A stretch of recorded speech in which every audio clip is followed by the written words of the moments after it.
My husband caught my wrist at the bottom of the hotel steps and pulled me in close, close enough that the ballet kid couldn't hear him. "These are people who sign checks bigger than your whole year," he said, smiling for the cameras while his fingers dug in.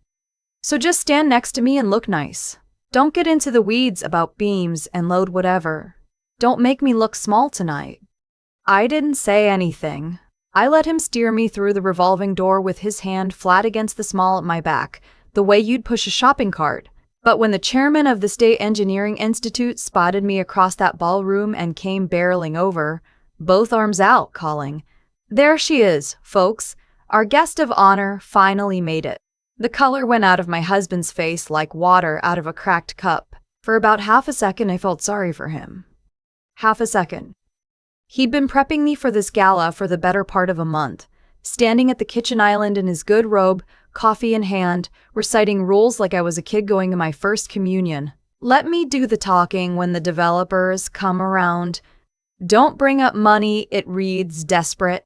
If somebody asks what you do, just say you're in construction and change the subject. Trust me, these folks can smell it when you're punching above your weight." He said that one twice, punching above your weight, to me. While I stood there in my own kitchen drinking my own coffee, the keynote speech for the entire evening already saved on my laptop in the next room. Let me back up, because the look on his face only makes sense if you understand who he thought he'd married. My name's Adeline. I'm 41 years old, and I've spent 19 of those years becoming someone my own husband never once got curious about. I'm a structural engineer, a licensed PE, which means my stamp on a set of drawings is the thing that says a building won't fall down and kill anybody, and that if it does, it's my name on the line in front of a judge. I don't draft, I don't do blueprints, whatever people picture when they say that. I run teams of 40. I figure out how to make a half-mile of steel and concrete stand up against wind and flood and the weight of 10,000 cars at rush hour. And I do it so that you, driving across it with your kids in the back seat eating French fries, never think about it for 1 second. That's the whole job. If I've done it right, you forget I exist. The thing I was being honored for that night was a cable-stayed bridge across the river on the east side of the city. You've probably seen pictures of it even if you don't live here. The two white towers that lean back from each other like they're about to fall and never do. The cables fanning out like harp strings. People propose on it now. There's a marathon that crosses it. I was the lead engineer on that bridge for 6 years of my life. I lost a pregnancy during the cofferdam work and was back on site in 4 days because the river doesn't wait for anybody. I have a callus on my right thumb from clicking a mouse 12 hours a day that has never fully gone away. When the ribbon got cut, the mayor shook my hand on local TV, and that same week, my husband asked me, not unkindly, when I was going to get a real desk job so we could plan our lives a little. He never made the connection. To this day, I'm not sure he ever read past the developer's name on anything.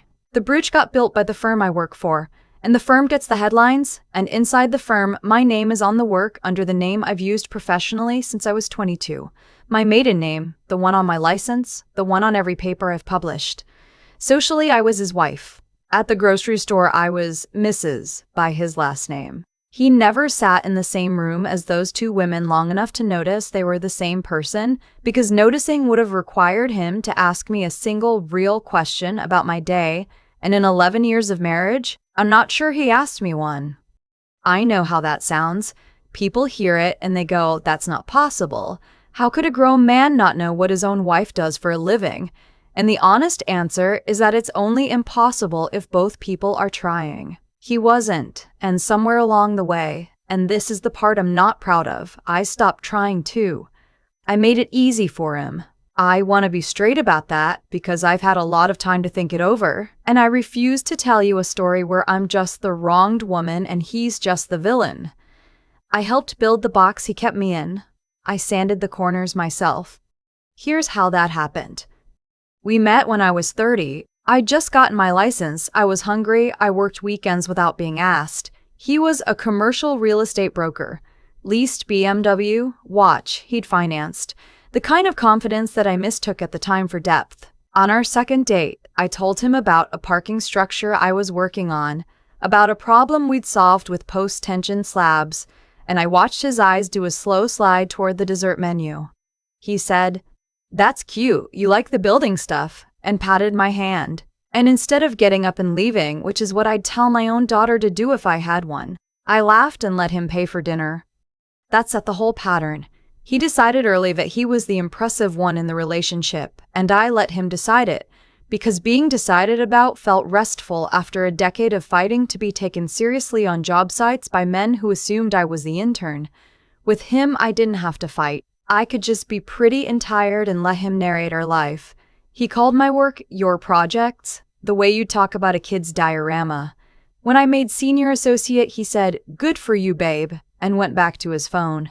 When I got the bridge, the biggest thing of my entire career, the thing I dreamed about since I was 19, I came home shaking with adrenaline and he said, "How long's that going to keep you out late?" So I stopped telling him things, not all at once. It eroded, the way a riverbank does. I'd come home from a 14-hour day where I'd talked a contractor out of a catastrophe, and he'd ask how work was, and I'd say, "Fine, long," and ask about his comps. It was easier. It kept the peace, and every time I shrank myself down to fit the space he'd allotted me, the space got a little smaller until I was living in a version of myself the size of a closet and calling it a marriage. The invitation came on a Tuesday in March. I knew it was coming. I'd written part of the program, for God's sake, but I'd let the firm send it to the house under both our names because some buried, cowardly part of me wanted to see what he'd do with it. He opened it before I got home. When I walked in, he was holding the cream cardstock up like he'd won something. "You will not believe this," he said. "The Institute Gala, the big one. You know who goes to this? Every developer in the metro. The Hartwell people are getting some award. I have been trying to get in a room with Hartwell for 2 years. He looked at me, and I watched him decide to be generous, and it's a +1. So you're coming. This could change everything for me." Not "we got invited." Not "isn't it nice they thought of us?" The firm I work for, the bridge I bled for.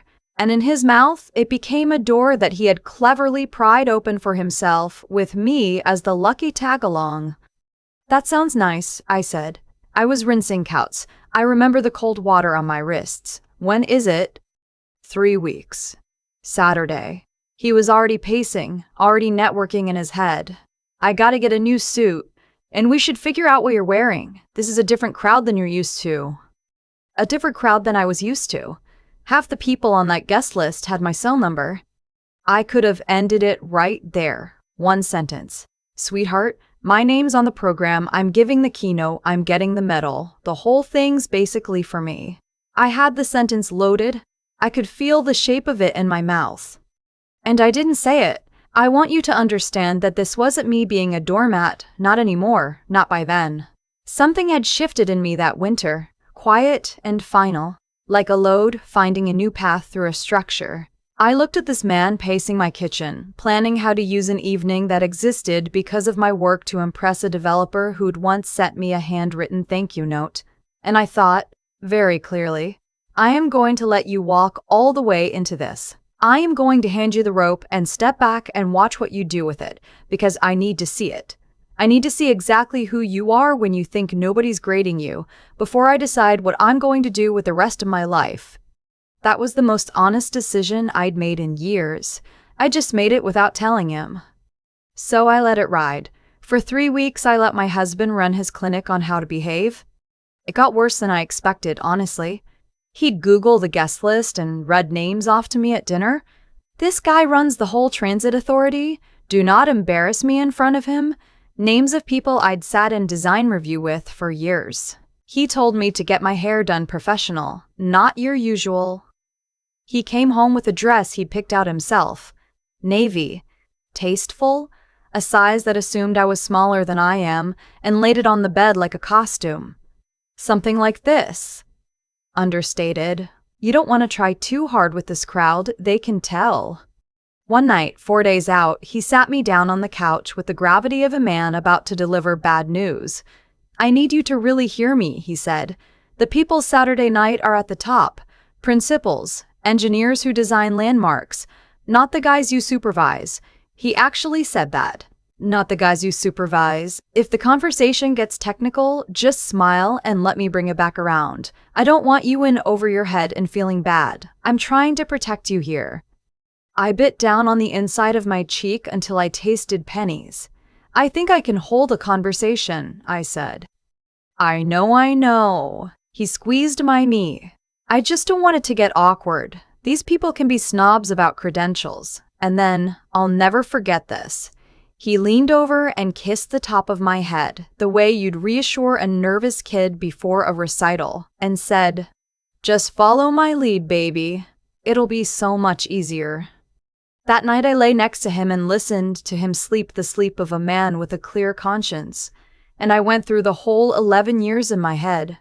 Every time I'd made myself smaller, every dinner I'd answered, "Fine, long." Every award I'd accepted in a hotel ballroom alone while he stayed home because he had an early call.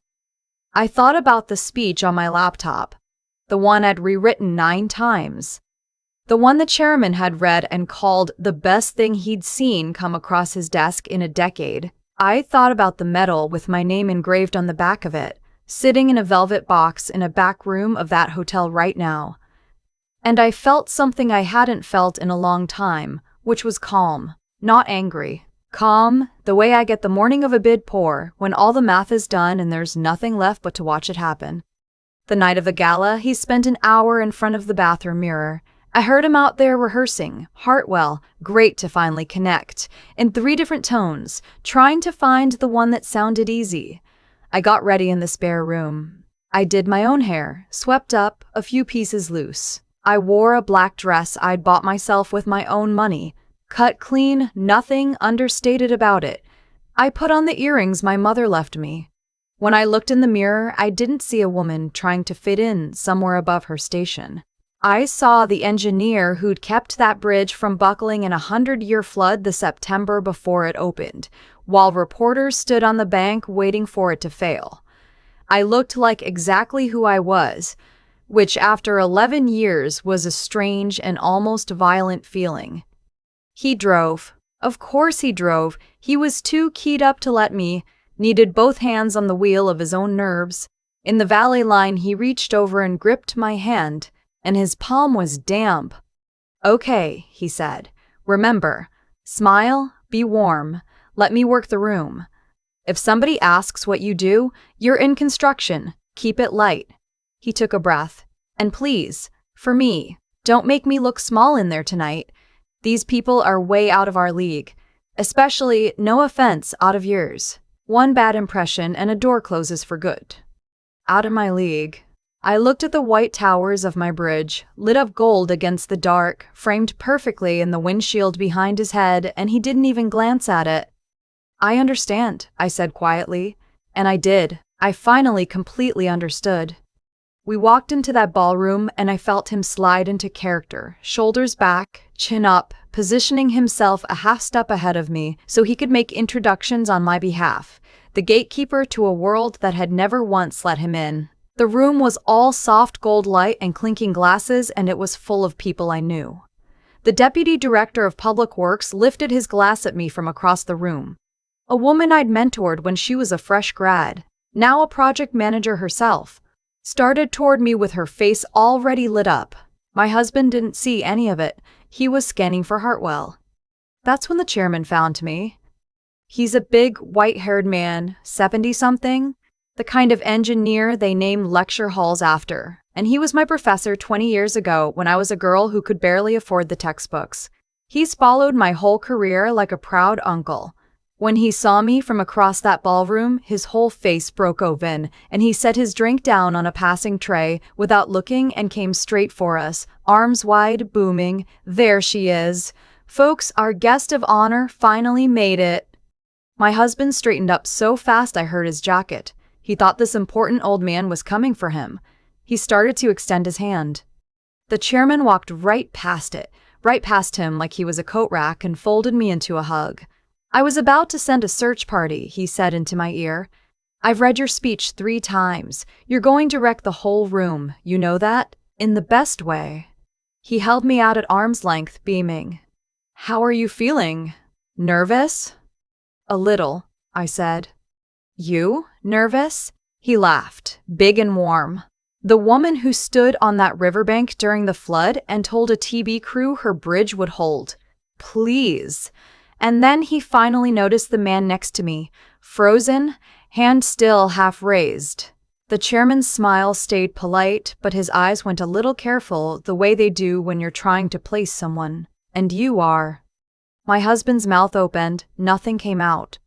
This is my husband, I said. It was the first time all night I'd spoken at full volume. Ah. The chairman shook his hand briefly, already turning back to me. Well, you've got a remarkable wife. I hope she tells you that. Adeline, I'm sorry, I have to steal you. The program committee needs you, and there's a fellow flown in from the structures group at the university who's been redoing his lateral analysis off your cable paper and is dying to argue with you about it. He's very excited. Come, come. He put a hand on my shoulder, light, the way a mentor does, and began to walk me away. I looked back once. My husband was standing exactly where we'd left him, in the middle of all that gold light, and his face was the color of wet concrete. Around him the evening went on without him, glasses clinking. People he'd wanted to impress laughing in little circles he had no way into. He'd built his whole night on being my escort, on me being the one who needed protecting, and the floor had just dropped out of it. The next hour was the best hour I'd had in years, and not because of him. The chairman walked me from group to group like he was showing off a daughter. The man from the university did want to argue about my cable analysis, and we argued about it happily for 15 minutes, while a small crowd gathered and I held my own the way I'd held my own in rooms like that for 2 decades. The Hartwell principal, the one my husband had been chasing for 2 years, sought me out to tell me the bridge had changed the value of everything they owned on that side of the river, and to ask, only half joking, whether I'd ever consider coming in-house. A young woman, maybe 25, and EIT not yet licensed, came up with tears actually standing in her eyes and told me she'd switched her whole concentration to bridges after watching a documentary that featured my work, and could she please just shake my hand. I held both of hers. This was my life. It had been my life for 19 years. And the man I'd married had managed to live inside it for 11 of them without ever once stepping in the front door. I caught sight of him a few times across the room. He was trying. I'll give him that much. He was working, introducing himself as a broker, trying to steer a clump of engineers toward opportunities in the space. And they were doing what busy, accomplished people do to a man who doesn't belong there, which is be polite for 9 seconds and then turn her shoulders. Without me as his passkey and without the Hartwell intro he'd assumed he was owed, he had nothing. I watched him shrink in real time. I'd spent 11 years shrinking so he could feel big. It turned out he'd needed me to do it. They called everyone to their seats for the program. I went backstage. My heart was going harder than it ever does before a job. That kind of fear is just math, and math I can handle. That this was something with my whole life in it. I peeked through the curtain. My husband was at our assigned table, alone, turning a fork over and over, staring at nothing. The medal was the last thing of the night. I stood in the wings and listened to the chairman take the podium, and he spent 5 full minutes on me, the bridge, the flood, the paper that got taught now in graduate programs, the kids I brought up through the firm. It is my genuine honor, he said, to present this year's Medal for Engineering Achievement and to bring up our keynote speaker, the lead engineer of a structure that has quite literally changed the shape of this city. Adeline?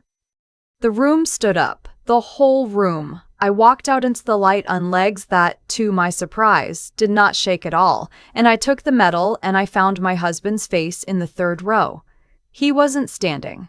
He was the only one in the room still in his chair, looking up at me like he'd never seen me before. And the awful thing, the thing I'll remember when I'm old, is that he hadn't. That was the honest part. For 11 years, he had never once actually seen me. And here it was happening at last, in front of 400 people, far too late. I didn't dump him from the stage. I want to be clear about that because there's a version of this where I burn him down in front of everyone and it would feel good for about a minute. I didn't need it. I'd already won the only thing that mattered, which was getting myself back. What I said was short. I said that the bridge stood because of hundreds of people, ironworkers and inspectors and a project team that gave me 6 years of their lives, and that was true. And then I said one thing that was for him, though I never looked at him when I said it. I said, I spent a long stretch of my life letting people tell me my work was small, letting myself believe that taking up less room was a kind of kindness. It isn't. It's just a slow way of disappearing. I let that sit. If there's somebody in your life who needs you to shrink so they can feel tall, they are not on your side. And the bridges we build, the real ones, the load-bearing ones, are the people who get bigger when you do. The room came up out of their chairs a second time, and it lasted a long while, and I stood there and let it.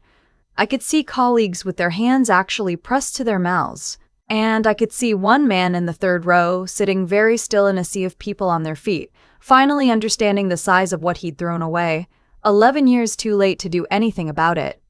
He didn't say a word in the car.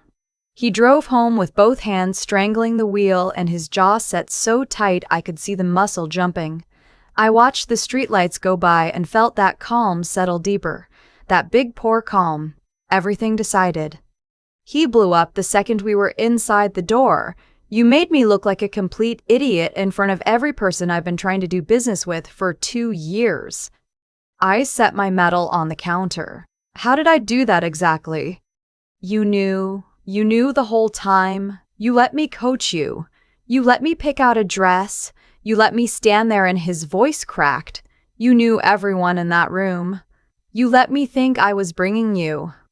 I told you what I do, I said. For 11 years. You never listened. You decided what I was. The second we met, and you never updated it once. That's not me hiding. That's you not caring enough to look. I was very quiet. I wasn't even angry anymore, and I think that scared him more than yelling would have. I let you walk into tonight because I needed to know for sure, and now I know. Know what? That you don't actually know me, that you never wanted to. I picked the medal back up just to have it in my hand. 11 years. You never came to a single site. Never asked me one real question about a single project. You called the most important work of my life your little bridge thing. I could have been anybody. You'd have married the idea just the same. He didn't have anything for that. There was nothing to have. I packed a bag that night and drove to my friend Priya's place across town. She opened the door in her pajamas, took one look at my face and the velvet box in my hand, and didn't ask a single question, just pulled me inside and put a glass of wine in my hand. I told her everything, not just the gala, but all 11 years of it. The slow disappearing act, and when I finally ran out of words, she was quiet for a second, and then she said the truest thing anybody said to me that whole year. Addie, she said, he didn't underestimate you. Underestimating means he tried to guess and got it wrong. He never even guessed. The divorce took about 8 months. He fought it at first, mostly out of wounded pride, and at one point his lawyer floated the theory that I'd hidden my income from him, which was a special kind of audacity, given that my W-2 had been on the same kitchen counter every April for 11 years next to his. I'd kept good records. I'm an engineer. Records are the whole job. And once my attorney laid out every conference I'd flown to alone, every promotion he'd shrugged at, every dollar of the down payment on the house that had come from my savings before we ever met, his side got reasonable in a hurry. I kept the house. He kept the leased BMW and the watch and whatever story he tells people now about the gala, which I imagine is not the true one. The industry was less forgiving of him than I was. Word got around. It always does. And the man who'd spent 2 years failing to get in a room with Hartwell discovered that I'm Adeline's husband was no longer a door opener because everyone already knew exactly who I was and now also knew exactly how he treated me.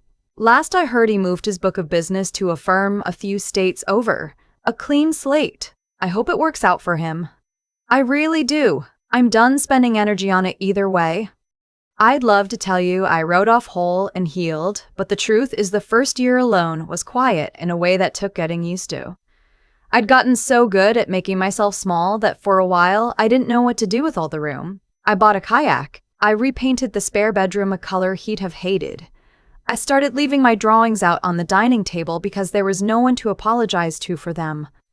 A little over a year after the gala, I met Jonah at a materials conference where I was on a panel about cable fatigue, and he was presenting research on a new corrosion-resistant alloy that, frankly, I wanted to grill him about.